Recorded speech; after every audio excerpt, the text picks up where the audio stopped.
It is now 6:30. I'm calling the meeting to order for the February 19th Redevelopment Commission meeting. If staff will please take the roll. Peter Shaka, Present. Tyler Hudgens, Present. Bo Bigelow, Present. Tyler Jones, Here. Brian Hamilton. Here. Mr. Chairman, we have a quorum.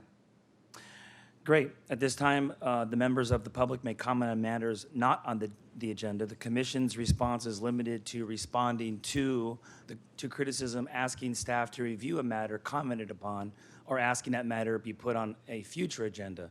Do we have any requests for communications from the citizens? Mr. Chairman, I have not received any requests for communications from citizens.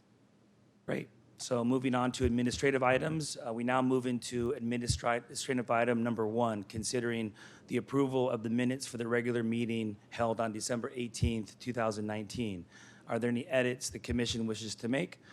If not, do I have a motion for the Redevelopment Commission meeting minutes for December 18th, 2019?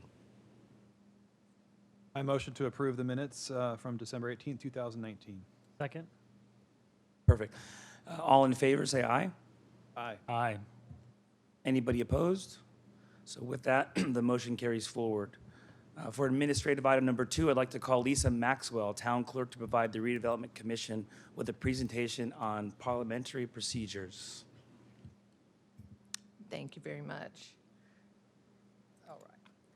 So we're going to talk a little bit about Robert's Rules. This is a very brief overview, and if you ever have more you want to know, down there on the dais or on the round table, there's a book that's a brief description of Robert's Rules, and if you ever need that, that's always there to help you.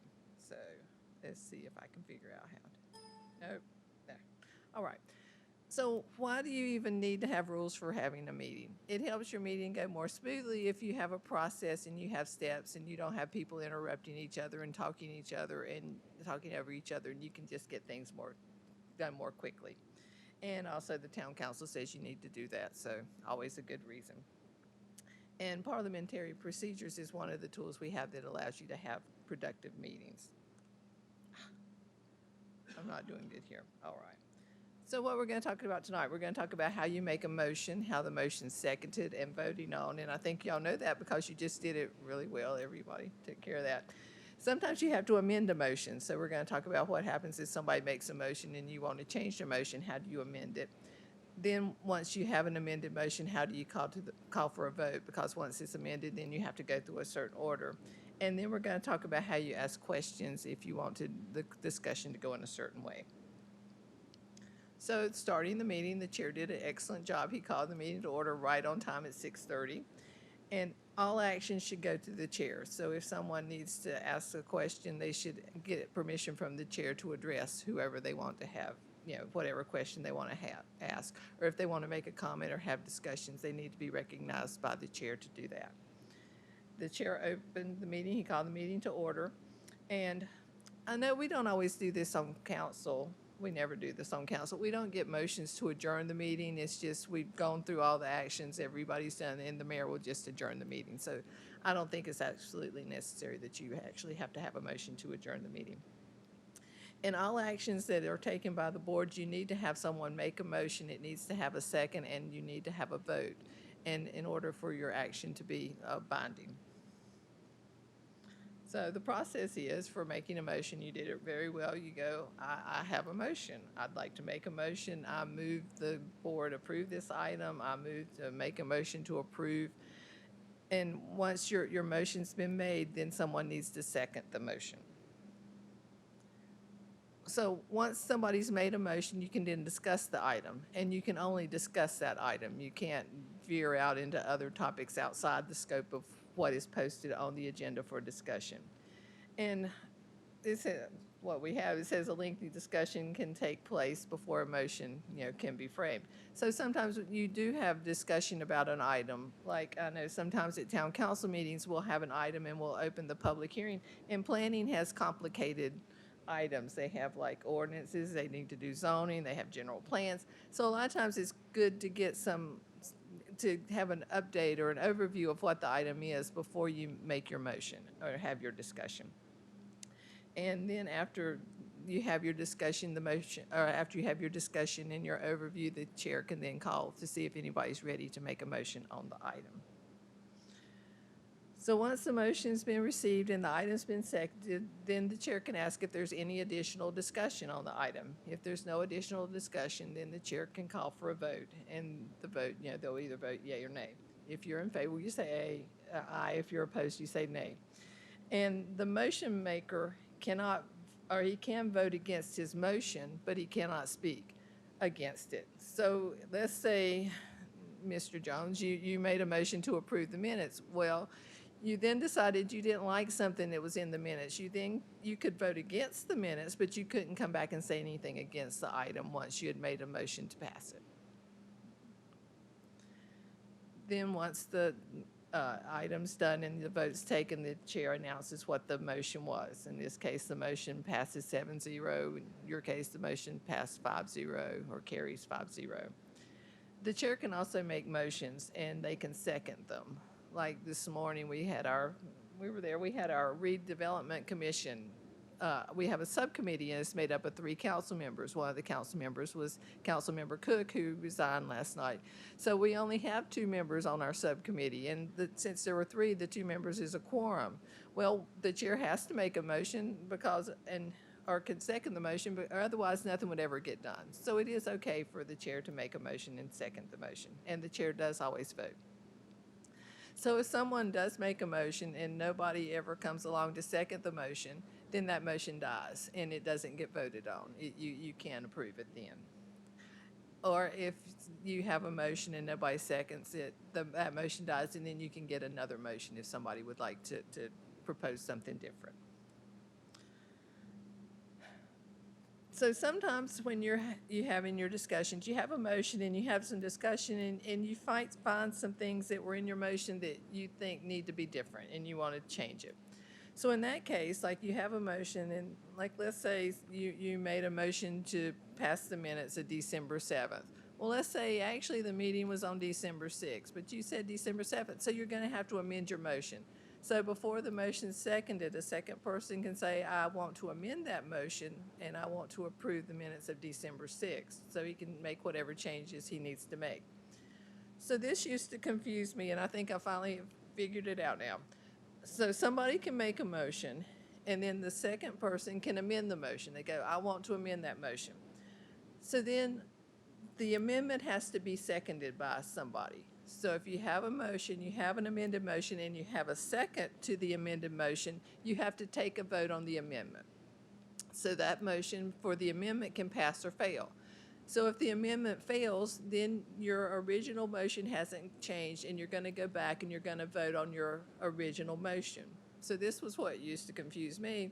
So you have your motion, you have your amendment gets seconded, and your amendment passes. Well, I always thought, well, your amendment passes, you're done, but you're not done. What you just did was you made a motion and you approved to amend the original motion. So even though you just approved the amendment, you have to go back and you have to approve the original motion that's now amended. And you have to get a second and vote on that. Well, no, you already had a second. You might have to get a second. Yeah, I think you have to get a second vote on that. Anyway, you have to make sure you go back and approve your original thing. So let's see. I think this is what I just went through and explained about how if you have a second and if there is no second, it dies. And discussion can, so if you have a motion and somebody goes and amends the motion, when you have your discussion, you can't talk about the whole broader topic you originally had on your agenda. You can only talk about whatever the amendment was to that. You can't branch out. Okay, and then once you finish your discussion, then you take your vote. So you need to make sure as you're discussing your items that you do contain them to what's listed on the agenda, because that's what's posted for the public and that's what they think you're going to be talking about. And if you have somebody, let's say on council, we had this. There was grant money that council was giving out, and some of the money was going to go to a domestic violence center, and Councilmember Cook's wife worked at that center. So he recused himself. He excused himself and did not participate because that was a conflict of interest. Even though his wife wasn't paid or anything, it was still a conflict of interest. So if that happens, you need to say, I can't vote on this, and leave the dais until that item is complete. And one of the points of having Robert's Rules of Order is so that you can be productive and you can stay on track and you can get things done. And we have John, who will be more than happy to help veer you back on the right track and get what you need to do. So if you're on council and you find you're sitting there and you're listening to your colleagues talk and you say, we seem to be veering off, and John's not, he's doing something else, not paying attention, you can call for a point of order yourself. You can say, I want to call a point of order, and you can say, we need to move back and discuss what we're legally allowed to discuss. And proper time to hit away from motion. Okay, so then the chair, you can bring the motion, the board back to what they're supposed to be discussing and what the motion is that they have on the floor. If the motion's gone on for a long time, or it's been a long time since the motion was made and you're having a really long discussion, sometimes you forget what the motion even is. And it's okay. It's appropriate to ask whoever's taking your minutes to read the motion back to you. And I'm happy to say that nobody on the council's ever asked me to read the motion back because I don't always write down. Usually they're really good. They just want to move to approve item 7, and I'm good with that. But sometimes they can get long and complicated. But it is okay to say exactly what is it our motion is, and then that'll help you get more focused on what item it is what you are discussing. So if the discussion seems to have gone on and you seem to have just run out of same things to say and you're just saying the same things over and over, then somebody can call for a question. They can say, Chair, I would like to call for the question. And in that case, you're asking that the vote be taken. You've exhausted all your discussion and you just want the vote to be taken. All right, so that was the end. So did that make sense? That's, all right. Are there any questions from the commissioners? None? I have one question or maybe Okay. a comment you can respond to. Sure. In your experience, doesn't it seem like a lot of the discussion happens before a motion is made, and that's done through questions to staff? I mean, how often do you find, whether it be council or this dais here, that someone makes a motion and then discussion continues on, which is perfectly fine? It does seem like most of the more involved items that we have do come from the planning and zoning, and those are the ones that they do discuss a lot before they do make a motion, because a lot of times they need to get all the information, and they're not sure what they want their motion to be. They have information they want to gather from staff before they decide what they want their motion to be, because they might want to change things. So it is true that a lot of times discussion can take place before a motion. But there have been times after a motion's been made, and especially if a motion's amended, then there will be more discussion about that item before it's voted on. I only wanted to bring that up because it seems a lot of time things become very procedural, where someone makes a motion and then immediately someone makes a second to that motion. So just a reminder to the commissioners that, don't be shy. If you don't like the motion, then say something and have a discussion. The first doesn't automatically require that second. I think sometimes we get in a habit of doing something because someone made a motion, and it's no longer proper to discuss it. Now, it is. Like, you've done moved past the point for asking your questions, and so Right. it's too late, but Right, so it's not. Right. Yeah. And then the second question I have is, when is appropriate to recuse yourself? Is it when the chairman calls the item before staff presents? And the second question, is it necessary for that person to physically walk down from here during that presentation? Okay, so when the item comes up to start discussion, whenever the chair calls for that item, would be the time to say, I have a conflict, and you do need to leave the dais. You don't have to come down here, and you can go in the back or somewhere else, but you do need to leave the dais and not participate in the discussion. And also, there's a form you're supposed to fill out, a conflict of interest form. So if anybody ever leaves the dais, you're supposed to fill that out and give it to Amanda right down there, and she will give it to us for our files. Beforehand. And clarification on that, because I think in the past, maybe a couple years ago, leaving the premise or this room was better than sitting in the room. So it may not happen, but if it does, what's the best practice? Well, so I think what the issue, if I wasn't here, but what I think the problem was, if you want to leave and sit quietly and listen to the discussion, I think that's fine. But if you want to speak against the discussion or like sit there and shake your head and say, oh, that's horrible, and that's not appropriate. So if you're not going to be able to sit quietly and listen, then you probably should leave the room. But if you just want to sit and listen to the discussion, that would be fine. Perfect. Thank you. I don't have any other questions. Perfect. Thank you very much. I All right. appreciate it. Thank you. So the next item on the order here is I'm going to call Amanda Elliott, Redevelopment Program, and staff liaison to the commission. They'll provide a brief presentation outlining the discussion for bylaw amendments. This administrative item will be for discussion only. Based on the feedback, staff will present potential bylaw amendments at the next commission meeting for discussion and possible action by motion. Great. Thank you so much, Mr. Chairman, members of the commission. My name is Amanda Elliott, and I serve as the Redevelopment Program Manager.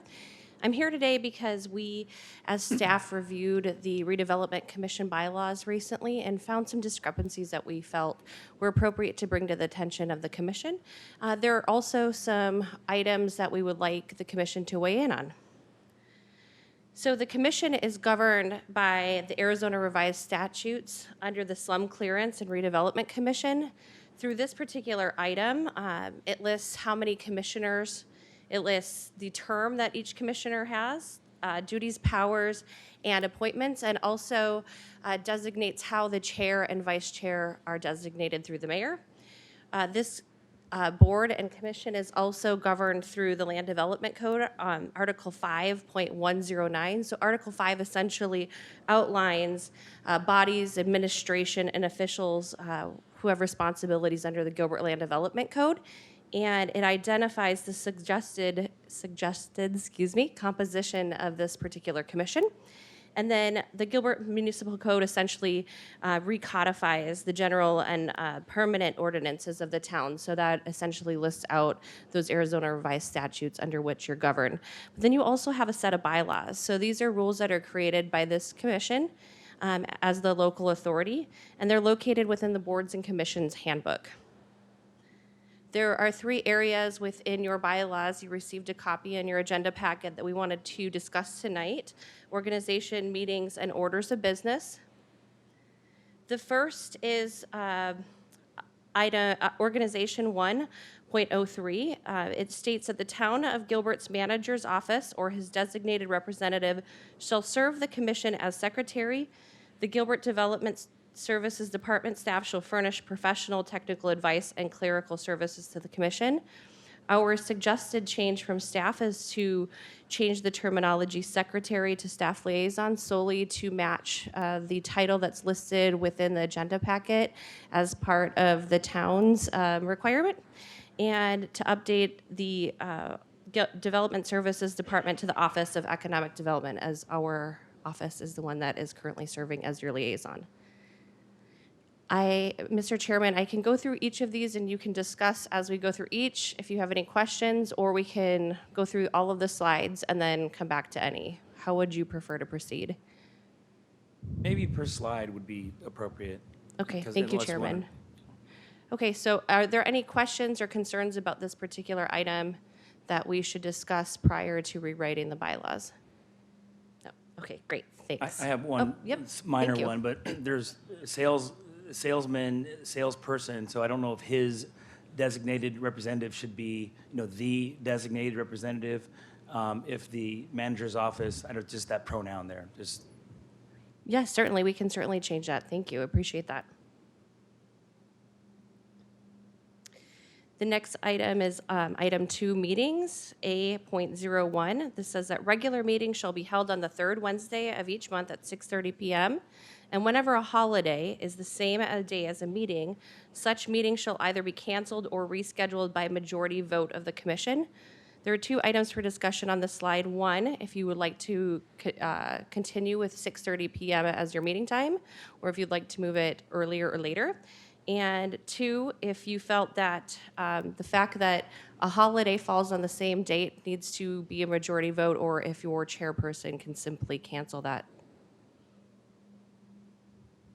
So with that item, Mr. Chairman, I'll hand it to you for discussion. Are there any questions? I mean, some of you folks, some of the other commissioners, I know you come from downtown Phoenix. Is 6 o'clock impossible?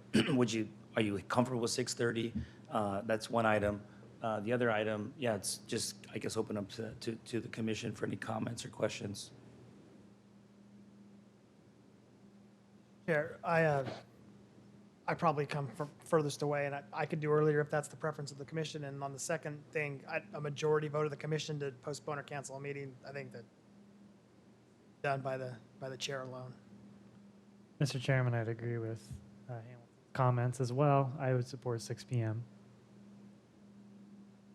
Support that as well. Great. Thank you, Mr. Chairman, members of the commission. We will ensure that that gets rewritten so that you guys can review it prior to making a motion to approve the updated bylaws. Mr. Chairman, just a quick question. Is that doable from staff perspective as well, a 6 o'clock meeting time? Mr. Chairman, members of the commission, Commissioner Jones, yes, that is doable for us as well. Thank you. And the only other question, so asking staff availability is important, our availability is important. Are there any comments that staff or commissioners have about the public? Is 6 o'clock appropriate? Is it dinner time or people get out of work? I think it's an hour that people can work with. It's 30 minutes different, so I'm okay with it. And then if we're all okay with it, it can be a staff decision. Mr. Chairman, members of the commission, thank you. Meeting number 2 meetings, A.04. So I'm going to move this mic over just a little bit. This item, we're essentially requesting that we change the location. It was listed in our bylaws as the Heritage Annex Building, and our meetings have been happening within the council chambers at 50 East Civic Center Drive. And then the other item we're requesting to change is that it states that the public posting should be noticed at the Gilbert Municipal Center, the Southeast Regional Library, and Perry Library and Heritage Annex. However, I'm going to go forward to the ARS. So the Arizona Revised Statutes actually changed and allows a municipality to post in one location as well as a website. So therefore, we're requesting, one, that this be updated to the new location, or to the correct location of 50 East Civic Center Drive, Council Chambers, and secondarily that it states that posting such notice on the town website and in at least one public place to meet the revised statutes. Are there any questions, concerns? Mr. Chairman, we used to meet at the Heritage Annex Building, and I'm not going back. Get noted. So yeah, I think we're comfortable with the changes staff's presented. Mr. Chairman, members of the commission, thank you very much.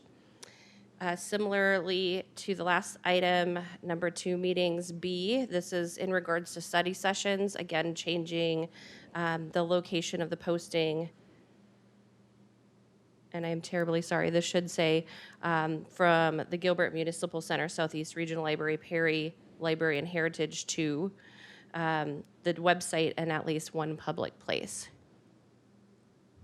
Right. Any questions? None. Thank you. Thank you. Number 2 meetings, item F, again, changing the terminology secretary to the staff liaison to match the terminology currently being utilized by the town. Same with item 2 meetings, letter G. And finally, orders of business, number 3, letter G, secretary to staff liaison. Thank you.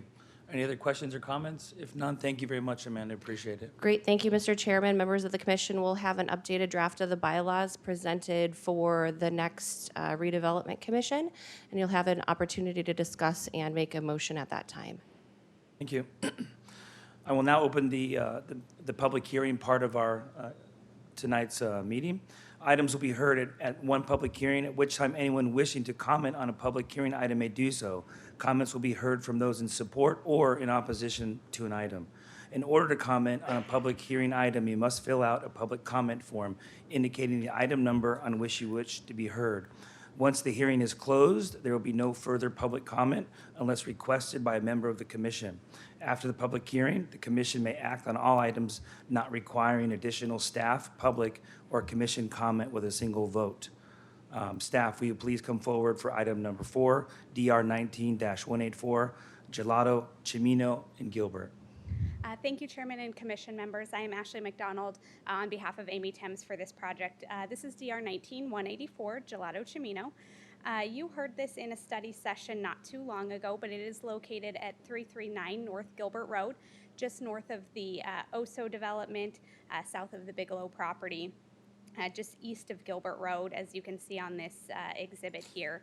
It is a 0.2 acre site. The applicant is utilizing the existing building that exists there and making some improvements for the facility. So looking at the site plan, it may be a little bit difficult to read, but I'll go over some of the highlights. Again, they're utilizing the existing structure, adding just under 1,200 square feet of patio space, as well as a small addition to the building itself that's 120 square feet. Primary access into the building is off of the north end of the property. Let me see if I can get a pointer here. Okay, so off of the north, there's an entry walkway here that you would enter the site from here. There's also another access point here at this location at the southwest off of Gilbert Road. The existing driveway that exists to the north, providing access to the Barlow property, is something that is being worked through. There is not an easement granting access to that property owner, so we are working to relocate that driveway. And then finally, there is, as was discussed as part of the study session, there is a nitrogen valve on the north side of the OSO building that's going to be located to the west side of that building. So just a couple of things to point out as we infill this site. In terms of landscaping, the applicant is adding this patio here that has a good amount of pavers as hardscape. At the study session, it was discussed about the trees that are located on the east side of the property line. Those Mexican weeping pines, they are slow-growing trees, but they do get quite large. The space just cannot accommodate those trees, so one of the conditions in the application is that those will be removed, and the area covered with decomposed granite for dust control. It's just such a small area that there really is, plantings there won't be viable. The applicant is also proposing a planter here in this location to provide some landscaping within the site. In terms of the building itself, the colors and materials, it's really a monochromatic building, white painted brick with some brown accents. There is some integral color concrete and some large windows within the facility. In terms of elevations, the existing storefront windows are going to be replaced with operable full-height window system. As we discussed at study session, the trellis along the front of it does encroach into the right-of-way. We've been working with our development engineer, and we are comfortable with the right-of-way encroachment for that trellis feature, provided that the utility company is also comfortable with that. So in the event that they can't secure approval from the utility company, the applicant will have to process an amendment to the design review to reduce the trellis feature. But so far, I think we're comfortable with it encroaching into the right-of-way. The applicant has also provided some perspectives of the development just to kind of help show what the building will look like. Sometimes these are a little bit easier to vision than the 2D drawing. So looking from the northwest, the north of the building, so this is into that patio area from the Barlow property. Northwest aerial, so this is the Gilbert Street frontage here, and then from the southwest perspective, looking north, you can see this is the churro window here. In terms of lighting, the applicant is proposing a variety of lighting fixtures throughout the facility that really do match the architecture of the building. There is a condition you'll notice in the staff report that the applicant needs to bring the photometrics plan into compliance with our lighting code. We do limit lighting at property lines at 0.3 foot candles. This plan is in excess of that, so they'll need to provide some shielding to ensure that they meet that requirement, but a condition has been added for them to do that as they go through the permitting process. With that, staff does recommend approval of this design review application. There are a total of 12 conditions. I've got them all if you want to run through them. But other than that, I'll just turn it over to the commission if you have any questions or comments for me. Are there any questions for staff on this item? Mr. Chairman, may I know last time we discussed this project with the churro stand, they were talking about tinted windows or glass or shade structures. What was the resolution of that conversation? Thank you, Chairman and Vice Chair Hudgens. The applicant indicated, and it's in the staff report, that because of the exposure, they did want the tinted windows to remain just to limit some of the solar. I don't believe that awning was added, but I can look through the packet and verify that. I also noted that which signage are we seeking approval for? What on the building still? Thank you, Chairman and Commission member. There is no signage proposed as part of this. You can see a proposed signage location, but that will be under a separate permit that staff will review. One more question, Mr. Chair. The entry water feature, can you cover that, where that's going to be located, what the anticipated feature is to look like, and where it's going to be placed? I'm pulling up the conditions. Amy had given me some information on that, and I believe the condition number 7 is that the entry water feature is not part of the approval, so they'll have to submit an administrative design review. As we got close to this hearing, the details just weren't provided to staff in order for us to approve it as part of this application, so that's something that, if it is to be included, will come to staff at a later date, so we don't have those details.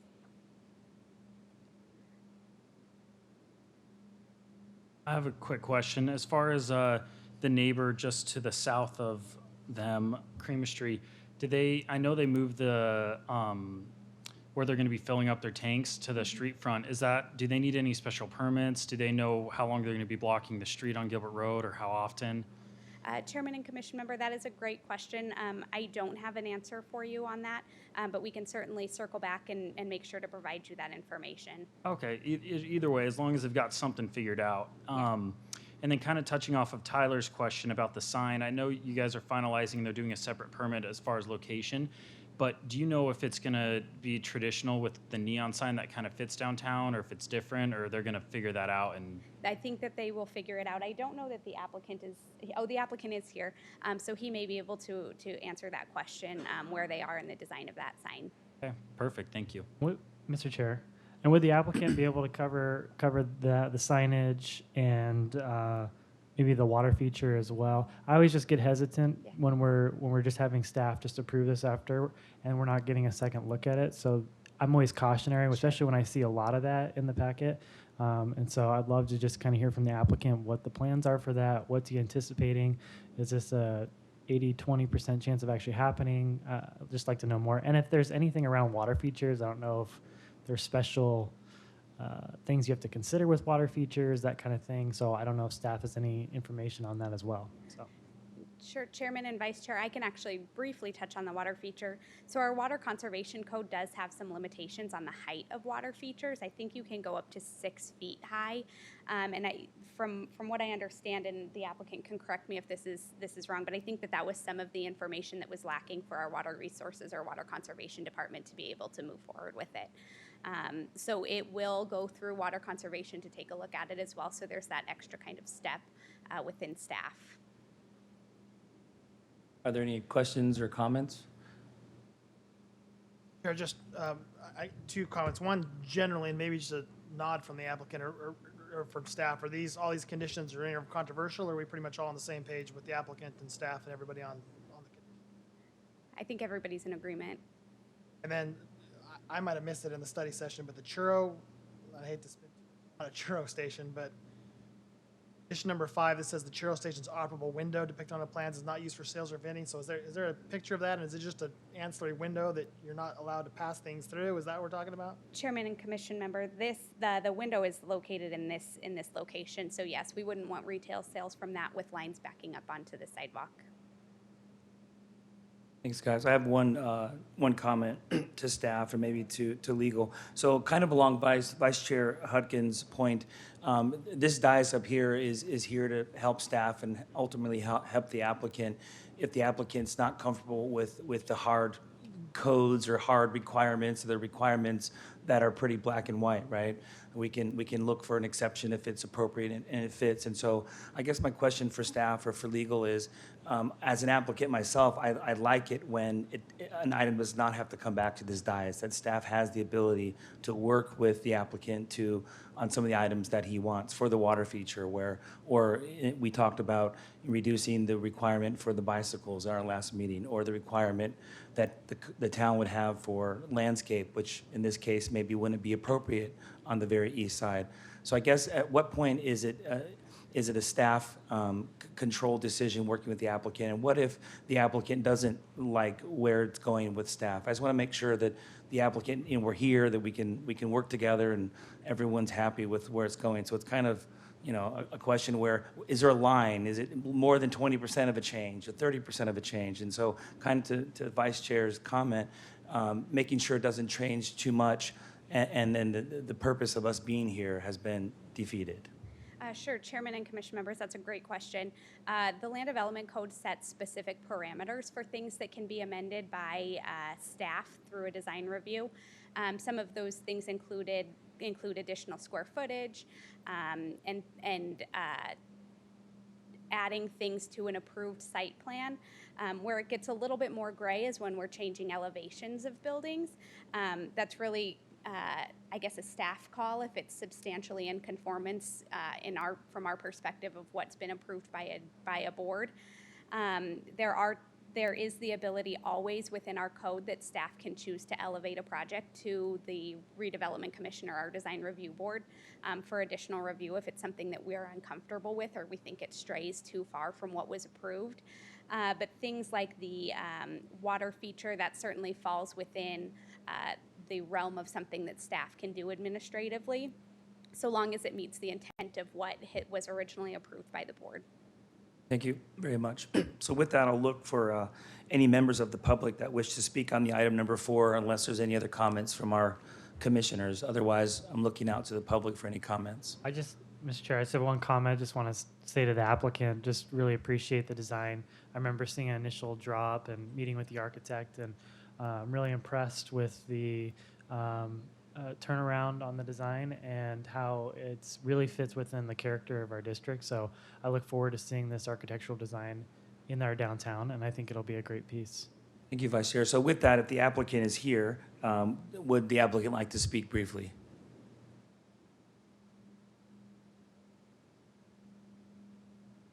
Hello, my name is Brian Krob. So just to kind of touch on the questions that you raised during that kind of previous part, as far as the water feature. So right now, the water feature, first of all, was a holdover from the original design. So, it was going to originally be a full height wall. Talking with staff, 6 foot was the maximum, and that was also kind of a custom thing that required more involvement with like a pool manufacturer. It was a little more involved than what we were looking to do. So basically what my conversations with staff is to make that a kind of a manufactured product if it becomes a thing that even stays in the project. So right now it's not even a part of the project.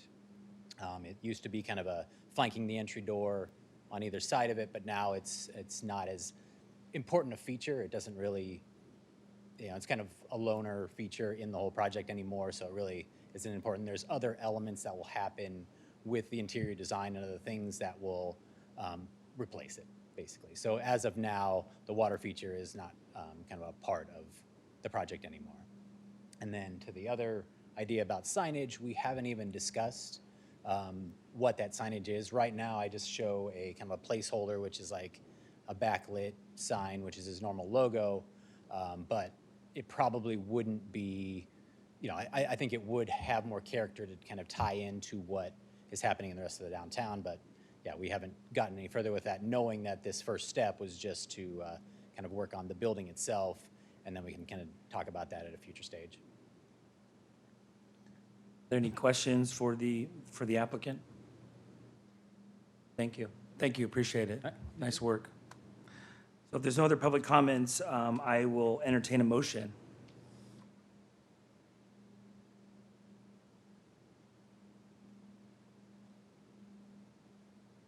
Mr. Chairman, I would like to make a motion to approve DR 19-184. Great, so with that motion, are there any additional comments or discussion? If not, I'll look for a second. I will second that motion. Great, all in favor, please say aye. Aye. Aye. Yep. No nays, so the motion carries unanimously. Thank you, congratulations. We're looking forward to this. So with that, we'll go on to the communications part of our meeting.